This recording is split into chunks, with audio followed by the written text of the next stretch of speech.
Rolling. And Wow. What episode is this? 13? 12? What'd y'all have last week? Phillip, look it up. Look at our last. It's up there. It's past 10. I know that. thank you. It's definitely past 12. Wasn't 10 the detention episode? I want to say. Yeah. I want to say. Keith was 12, so this is. I want to say 14 or 15. Yeah, 15. This is I'm saying 14. 15.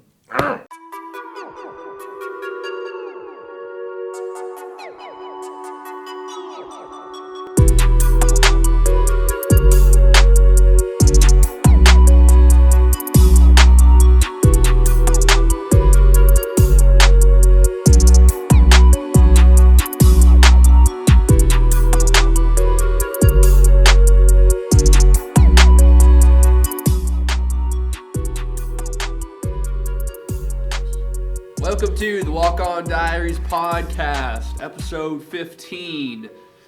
Fear not, John and Noah are back. It's good to be back, baby. We took a brief hiatus in order to get collected, but we are back. It's crazy we missed last week, but like finals week, and we're here.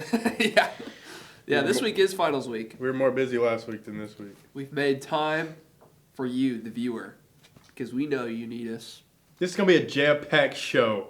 We made it special for y'all because last week's was weak. You guys are going to get twice the beef. They're in the room, John. Hey guys, I can't see you back there. Lights are bright. It's real cool. Okay, so it was a packed championship weekend for weekend. football. Big college football weekends. How about them dogs, man? How about them dogs? Beasts. Gosh, they're so good. And I, as a Georgia fan, I have something to say about it. A lot of missed opportunity on Georgia's end, but I'm not going to hold on to that too much. For me, it was expected.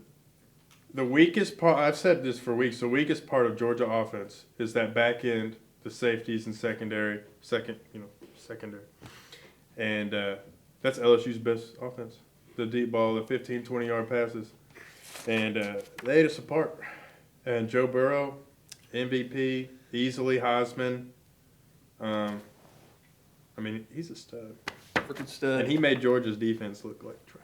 He's going to win the Heisman, but he easily has the most punchable face in all of college football. He looks like a little... He's got a nice little doughy face, just... He honestly looks like so soft. Yeah. Like he looks like that guy that you just could push around. Yeah. I love it, though. The memory that I'm going to have of him from this season is when they played Texas and him doing the wave to the Texas fans as they were crushing them. That made me mad. Like, I lost a lot of respect for him. Really? After that. I love that kind of stuff. I don't like that kind of stuff. Like, Baker Mayfield, I didn't like until he went to the NFL. Yeah. Johnny Manziel, I absolutely hated. Just because I just don't like it just comes off as so cocky. I just can't. You know, it's a stand model game. So I went to the Darlington model game at Darlington. Jackson. So Darlington had a huge student section. Right. Like, they packed out the gym for their student section. And they were talking, like, the whole game. And Jackson Mathis hits this, like, NBA range 3. As he's backpedaling, shoots an arrow, aims right at the student section. That's dope. He's a man. He's a freaking man. He's added, like, 25 pounds. Got that big cross tattoo He barely now. fits in that jersey now. Yes. His hair, like, I don't even know how to say this, but he looks even more... He looks like Jackson Mathis ate Jackson Mathis. Yeah. Like, his hair is just even more so. People aren't even going to know what we're talking about. No. All right, back to football. Let's get back. I don't know. Why did I get off on that? I don't know. Ellis, I think... Because he shot the arrow at the student section. Okay, let's go. Let's move on to playoffs. Because I think every other game was kind of expected. I think the game you really talk about was the SEC championship, obviously. Playoffs, I think LSU is going to wax Oklahoma. I don't think Oklahoma can. Yeah. I think Georgia. I might be a little biased here, but Georgia I think is a better team than Oklahoma. But I don't think Oklahoma can hang with LSU. I don't really think anyone can at this point. I mean, they're playing the best football all year. You know what I'm thinking? Ohio State had a bad game last week. I'm thinking Clemson's flying below the radar, and I'm thinking Clemson is going to win the national championship. I think they're going to beat Ohio State, and I think they're going to edge LSU in a classic. I could see that. I really could. Clemson has definitely been on the radar because the hype has been LSU. I feel like everybody counted and Clemson Ohio out. State. me included, when they had that close game against North Carolina. Right. And yes, they don't play in a good conference. I understand that they haven't been playing like any good teams, but they are waxing those bad teams. Right. Who'd they play? Virginia? Yeah. I mean, blew the socks off them. Like, it wasn't even close. Yeah.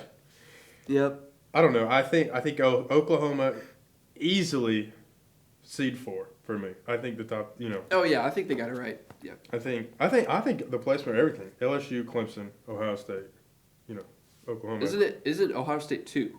Are they 2? Not that it really matters think because 2-3 would be. Right. But I think it's going to be LSU Clemson championship, and I think that's going to be a freaking great game. I think so too. And I hope so. But that kind of segues us into this next segment of kind of the mix-up. And football, it's happened. Bama losing. Bama for the first time is not in the playoff, right? And I know we still have Clemson there, and I know LSU and Ohio State, Oklahoma are traditionally good. They're rarely in the playoff, though, I feel Right. like. Especially not at the same time. Yeah, especially like LSU. It's been a while. It's been a while. And Oklahoma's been there, but they like sneak in and then they get pummeled. Right. And Because you got to think, especially for the SEC, really to get to the playoffs, you got to win the championship. There's been Yep. one year Alabama didn't win and got in. Yep. They weren't even in the championship, got in. And it's so difficult for a team like that to happen like that, and that's why so many years LSU hadn't even been in, because Alabama's reign in the West has been so dominant. even with the Ohio State, like when Ohio State won the first ever college football playoff, and they were the national champions, they came in as a 4 seed. So Right. and they got hot at the end of the year, but they had a 3rd-string quarterback, and that was just kind of like a miracle run. But without a doubt, you can say that the top 2 teams right now, as far as regular season, LSU, Ohio State.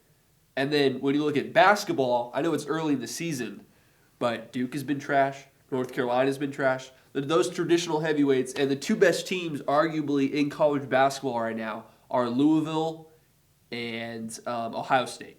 And then Michigan is right there as well. And I know Kansas is ranked like 2nd, and Kansas is always good. But Kansas those always. 3 of the top 4 teams you don't expect to see.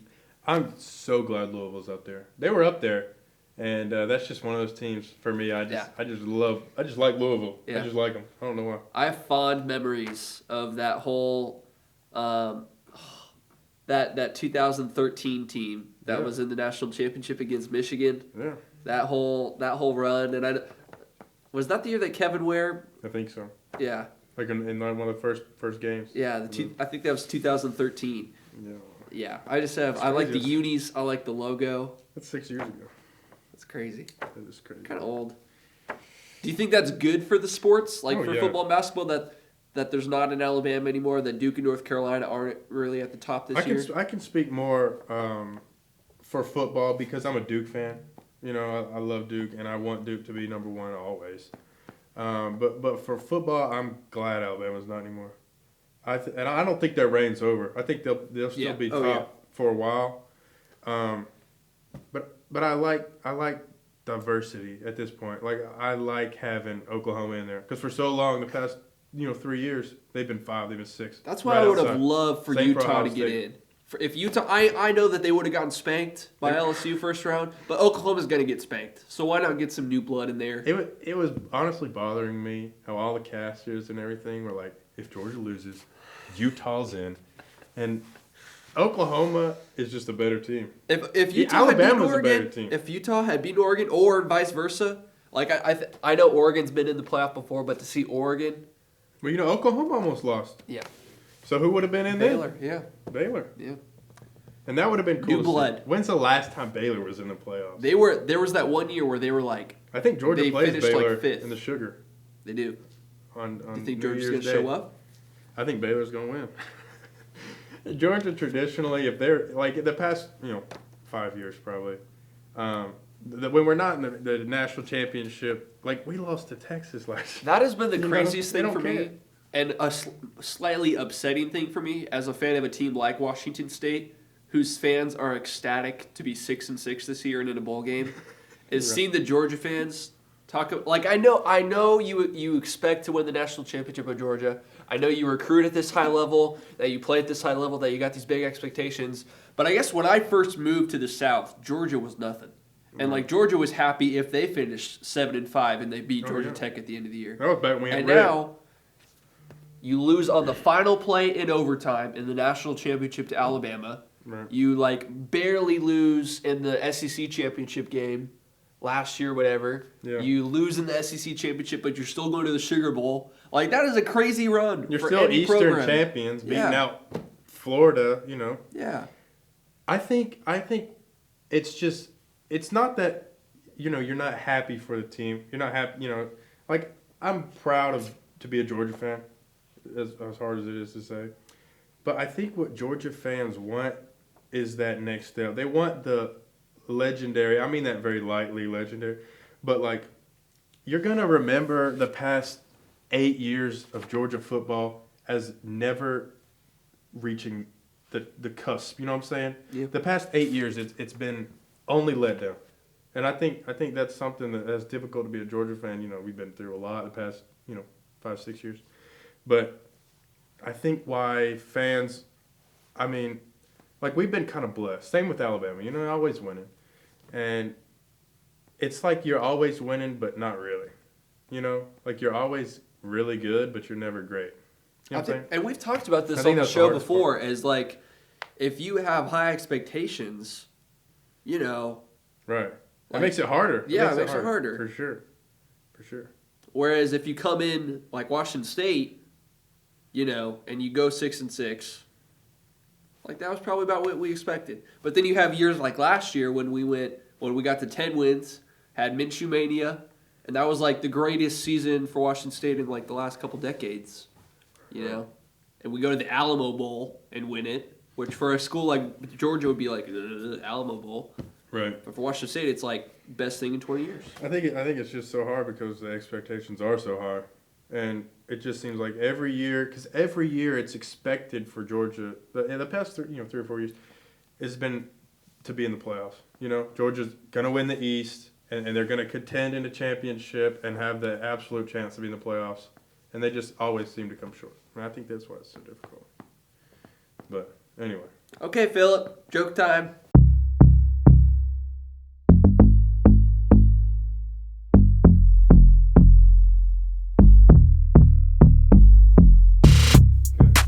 Good? Okay.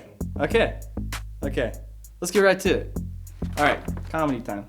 So there's this one windmill, and there's another windmill.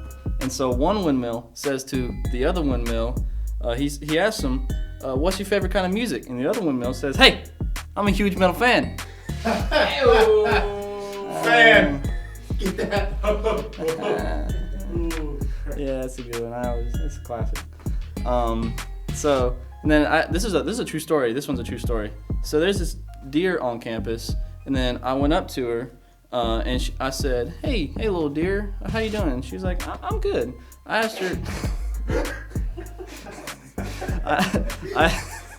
I asked her what her favorite thing to eat at the dining hall was, and she said she liked the pizza. I said, "Well, what's your favorite part of the pizza?" And she said, "Hey, I really like the dough."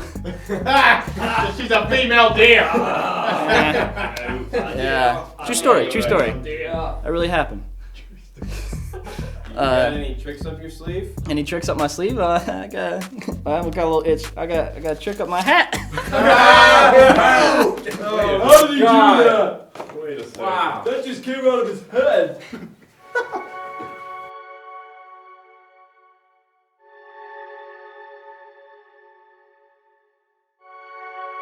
We're good?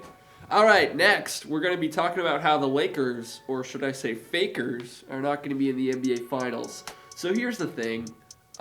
Yes, they've been off to a terrific start. You literally only wanted to do this segment to pull out that Fakers crap.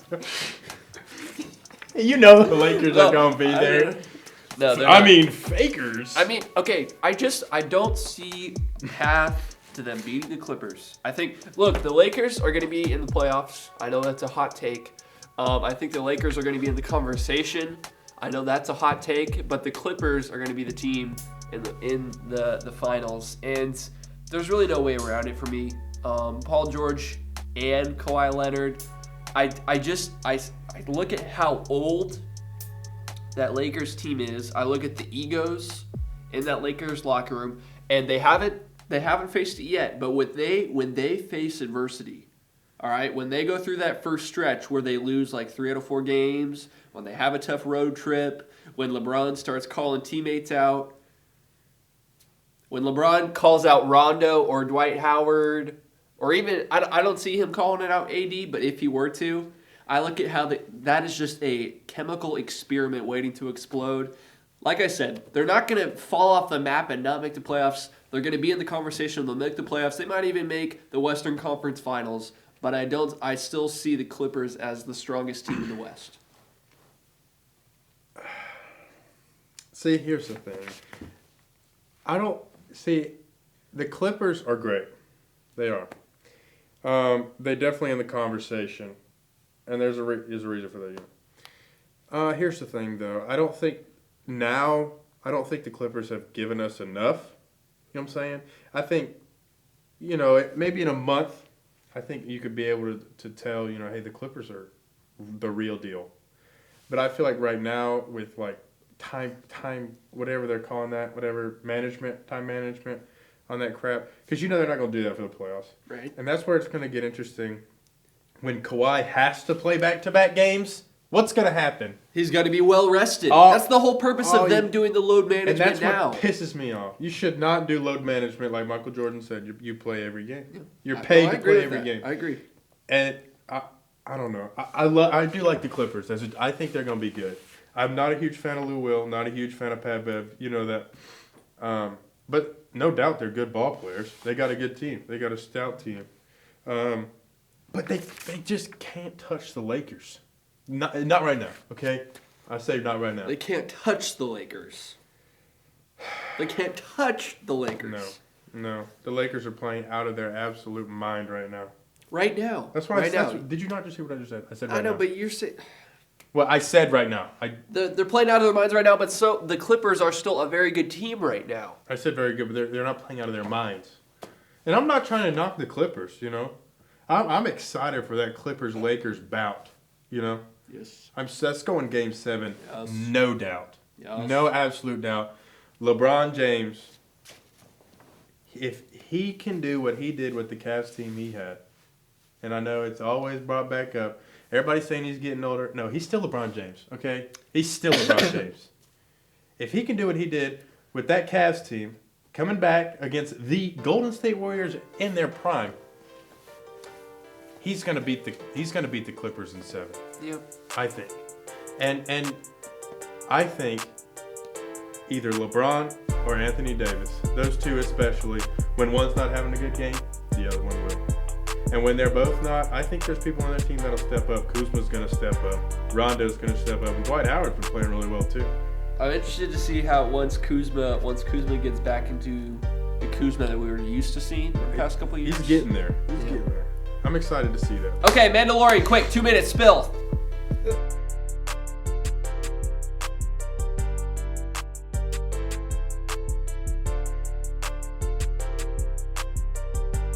So now, Mandalorian segment. There's the segment change music. Okay, so Phillip and I, you're caught up to Yes. I'm caught up to chapter 5. John is not. 4.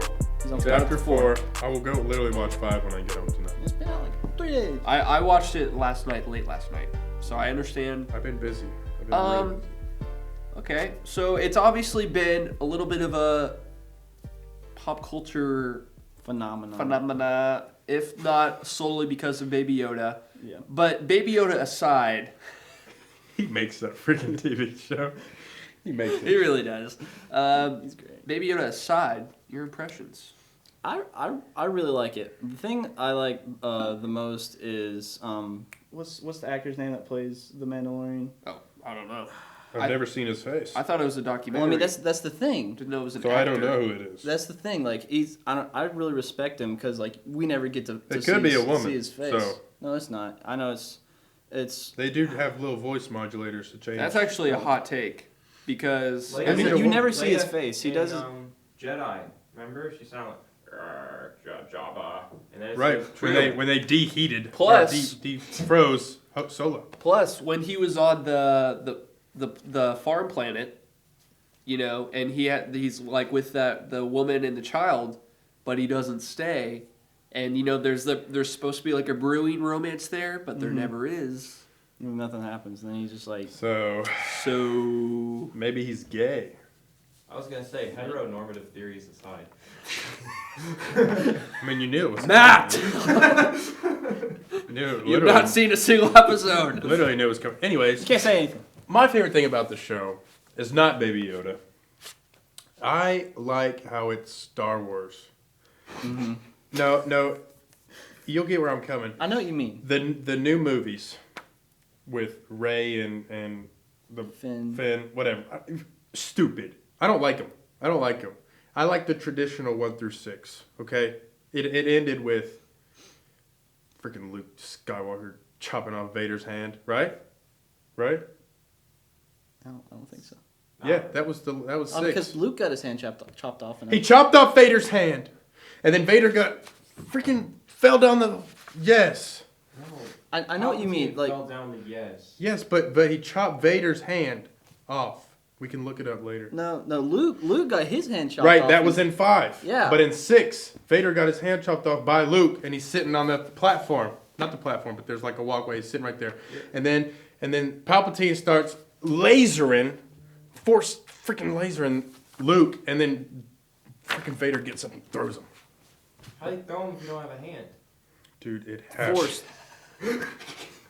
We're gonna look it up, okay? Yeah. I could be. It's been a long time since I've seen them, but I'm pretty sure. Either way, the original 6 is classic Star Wars, and I feel like with all this new stuff, it just doesn't feel like Star Wars to me. See, because I would say, okay, so Mandalorian, definitely. That's what I like about it. Oh yeah, Mandalorian feels more like Star Wars than the new movies. That's what I think. I think they still feel like Star Wars, but I don't know. It's like a different kind of see, Star Wars. I see. So I can understand. I haven't seen Solo yet, and I've only seen number 8 once, but Solo was okay. I agree with Rogue One not seeming to be as much of Star Wars, but Force Awakens to me was very, very much Star Wars. Yeah. See, I would switch those. I think Rogue One's more Star Wars than Force Awakens. I think I agree. At the end, when freaking Darth Vader comes in, boy, and like they're all running trying to get the Death Star plan, that was nice. Yeah, I can see why you think like Force Awakens feels really Star Wars, because like I don't know, they just played it really safe. I feel like they just kind of like reused a lot of plots, well, they stayed away. I mean, like as opposed to like an episode 3, episode 2, like they at least did a little bit less of CGI, and they used more of like actual physical materials in it. Yes, that's like you can tell the difference. That's another thing about Mandalorian that I really like is like their use of practical effects. Like they use it just as much about as the original. It looks. They were planning on CGIing Baby Yoda, but then they didn't. And then Werner Herzog was like, "You were cowards." it feels very kind of traditional, but with the new flair, like of the new kind of atmosphere. And I think that's my favorite part about it. I love the visuals. It's not Baby Yoda. It's not like one specific thing, and I think it's gonna be a great story. And we've only seen such a little amount, but I love like the idea of bounty hunter. I think that's so cool. I think that's so cool, and I love that they're doing a whole TV show about it. And I hope they have 100 seasons. I think it'd be cool if they did different bounty hunters. I love how they're making it where he's like not entirely like a good guy, but he's not entirely a bad guy. And like we've only seen like Mandalorians. I really liked how he hunters. Well, in the 2nd or 3rd episode when he comes back for Baby Yoda, like it seemed like they could have just kept it and him not be in it and him be in that one episode and just him not come back and be a ruthless Mandalorian, because traditional Mandalorian, they're ruthless. But it kind of has a little heart to it. I like that too. That's the part though. My main, I guess, gripe with it was like just from the way that they painted the Mandalorian up till that point. It definitely was surprising. It seemed so out of character for him to go back. I could see that. Like if he was, Matt is telling us to wrap it up. If there was like a financial incentive or like some other incentive, like it was part of his like Mandalore, like right for the money. I could see that. Like or like for Mandalore, like they say like protect the young or something like that. Like if they had one of those, it would have made sense. Yeah, this is the way. It's the way. All right, that was episode 15 of the Walk On Diaries podcast. This will be our last video show. until we come back for second semester. John and I will be producing and sending out some audio-only podcasts for you over your winter break, so be on the lookout for that. And we will see you again in the flesh Sometime. sometime in January. Peace out.